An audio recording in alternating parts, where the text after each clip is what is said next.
The steady beep of the heart monitor was the only sound in the hospital room as I held my mother's frail hand.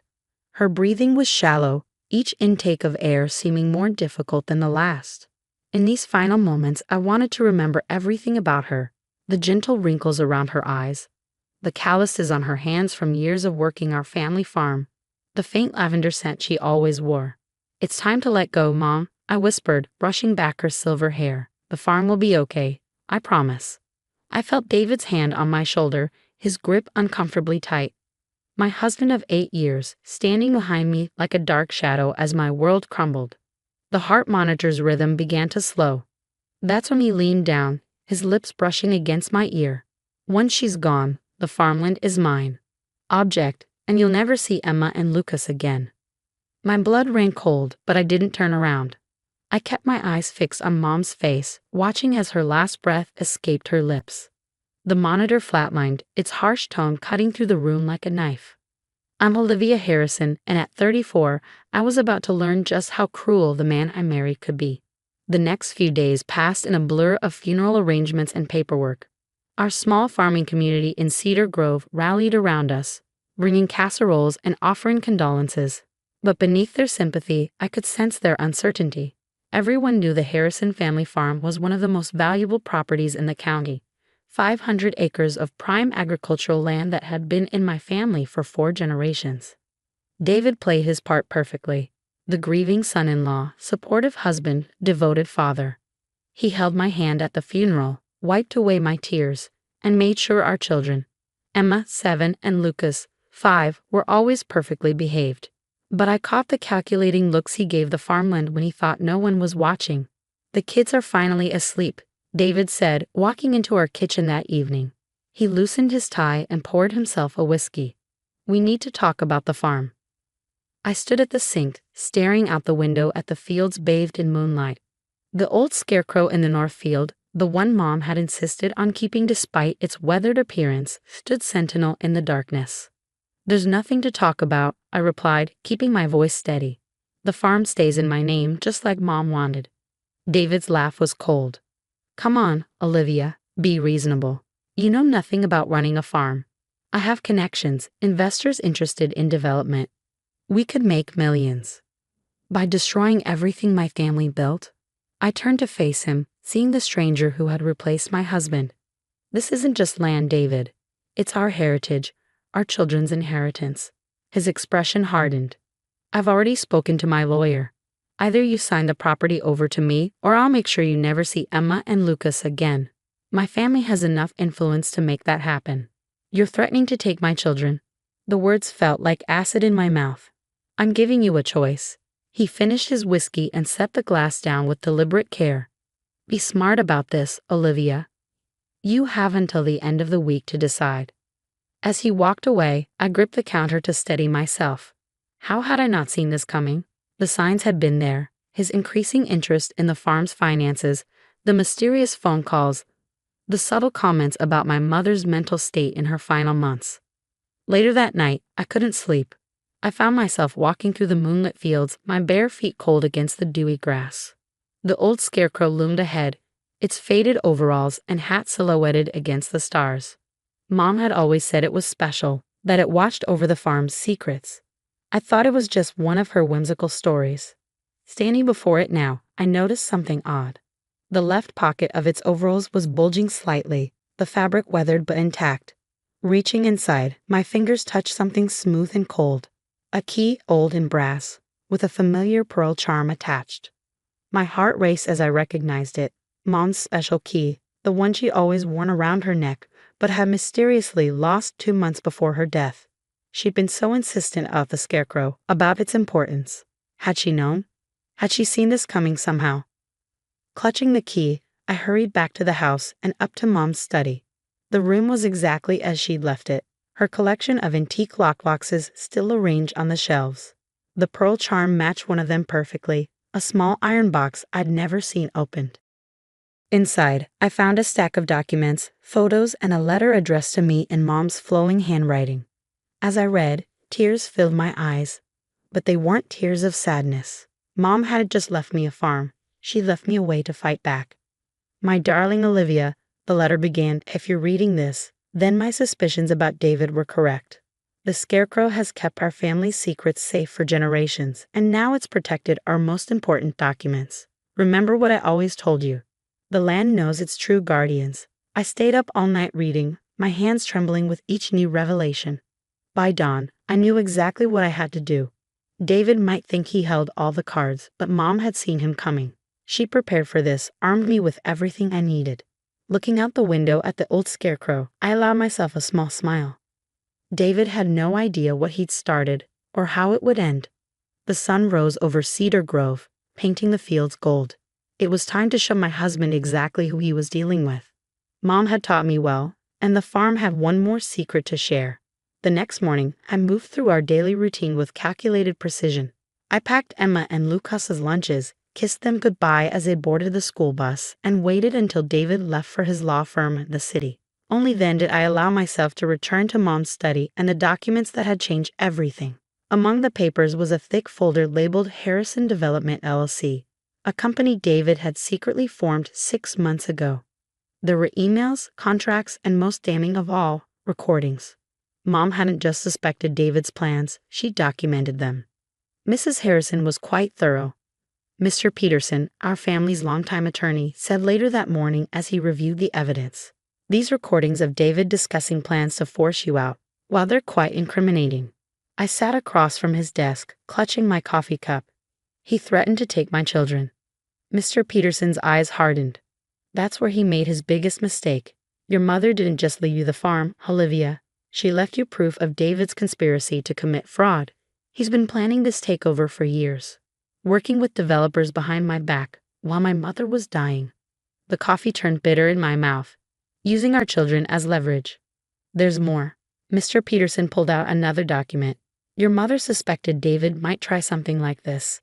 That's why she set up a trust for Emma and Lucas, with you as sole trustee. He can't touch it." The weight that had been crushing my chest lifted slightly.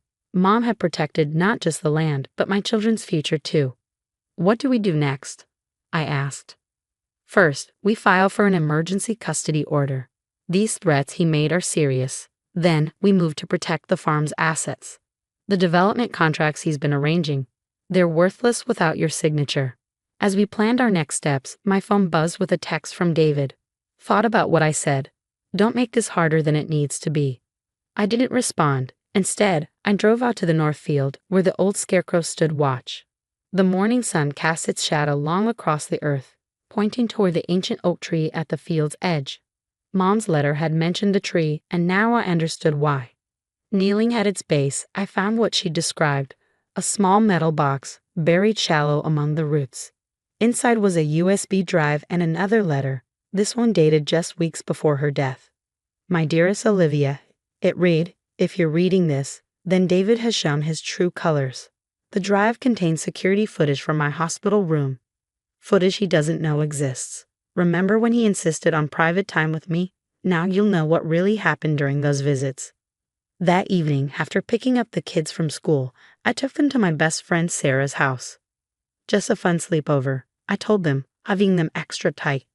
David was waiting when I got home, nursing his usual whiskey. "Where are the kids?" he demanded. "Safe," I replied, my voice steady. "Away from you." His face darkened. "What's that supposed to mean?" "It means I know everything, David. The development company, the threats to Mom when she refused to sell, the plans you made while she was dying." He set his glass down slowly. "You're being dramatic. I'm trying to secure our future." "No," I said, pulling out my phone. "You're trying to steal my children's inheritance. Mom recorded everything. Your meetings with developers, your threats, even your private conversations in her hospital room." The color draining from his face. "You're bluffing." I played one of the recordings, his voice filling the kitchen as he threatened my dying mother, demanding she change her will. His hands began to shake. "The thing about old farms," I said, stopping the playback, "is that they hold onto their secrets. Mom knew what you were planning. She left evidence everywhere, in the scarecrow, under the oak tree, even in her hospital room. Did you really think she'd leave her family legacy unprotected?" He lunged for my phone, but I was ready. "Touch me, and the recordings go straight to the police. Touch our children, and every developer in the state will know how you operate." You can't prove anything, he snarled, but uncertainty flickered in his eyes. The emergency custody hearing is tomorrow morning, I informed him. Pack a bag, you won't be staying here tonight. This isn't over, he threatened, heading for the stairs. You have no idea what I'm capable of. I watched him pack, my hand tight around the phone. Actually, David, I do. That's why I'm not afraid anymore. After he left, I walked out to the scarecrow again. The moon was rising, casting long shadows across the fields my ancestors had tended for generations. Mom's voice seemed to whisper on the evening breeze. The land knows its true guardians. Standing there, I felt stronger than I had in years. David thought he was fighting me for a piece of property, but he'd never understood what the farm really meant. It wasn't just land. It was legacy, memory, and now justice. Tomorrow would bring the custody hearing, and with it, the beginning of David's downfall. But tonight, under the stars my mother had taught me to name, I was exactly where I belonged. The old scarecrow kept its vigil, guardian of one last secret that would seal David's fate. Mom's final gift was still waiting to be revealed, and when it was, my husband would learn what happened to those who threatened a Harrison woman's children. The wind picked up, rustling through the cornfields like whispered promises. Dawn wasn't far away, and with it would come the fight of my life. But standing there, surrounded by the land that had sustained my family for generations, I knew I wouldn't be fighting alone. The courthouse steps were bathed in morning sunlight as I walked up them, clutching a worn leather briefcase that held Mom's final surprise. David stood with his lawyer near the entrance, his confident smirk faltering when he saw me approach. Inside the courtroom, Judge Thompson, a stern woman who'd known my family for years, listened intently as David's lawyer painted me as an unstable widow, too grief-stricken to care for my children properly. Furthermore, Your Honor, he continued, Mrs. Harrison's emotional attachment to an outdated family farm demonstrates her inability to make sound decisions for Emma and Lucas's future. When it was my turn, I opened Mom's briefcase. Your Honor, I'd like to present evidence that my husband has engaged in a pattern of threatening behavior and attempted fraud. The recordings played through the courtroom speakers. David's voice, cold and calculating as he threatened my dying mother. His conversations with developers, planning to strip the land bare. His phone calls discussing how to use my children as leverage. David's face grew paler with each revelation. But I wasn't finished. And finally, I said, pulling out the last document, I present my mother's final amendment to the farm's trust, signed and notarized 2 days before her death. Judge Thompson read it carefully, her eyebrows rising. This stipulates that any attempt to coerce the sale of the farm or use the minor children as leverage automatically triggers a clause transferring all parental rights solely to Mrs. Harrison. David jumped to his feet. That's impossible. She couldn't have known. Sit down, Mr. Harrison, Judge Thompson ordered. She turned to me. Did your mother explain why she added this amendment? I nodded. She saw what was coming. The scarecrow in our north field, it wasn't just watching over the land. It was recording everything. Every meeting David had with developers in that field, every threat he made while walking the property. Mom had installed surveillance equipment inside it months ago. The courtroom erupted in whispers. David slumped in his chair, defeated. Judge Thompson's ruling was swift and absolute. Full custody of Emma and Lucas was granted to me. David was barred from the property and ordered to pay significant damages for his attempted fraud. As we left the courthouse, David caught up to me. You've ruined everything, he hissed. No, I replied calmly. You did that yourself. The farm doesn't just grow crops, David. It grows truth, and truth has deep roots. That evening, I stood with Emma and Lucas in the north field. The old scarecrow washed over us as the kids played, their laughter carrying across the land that would one day be theirs. Mommy, Emma asked, will we always live here? I pulled her close. As long as we want to, sweetheart. This land is our heritage, our home, and no one can take that from us. Later, as the sun set, I found one last letter from Mom in a scarecrow's pocket. My dearest Olivia, it read, now you understand why I always said the land knows its true guardians. You've protected our legacy, just as I knew you would.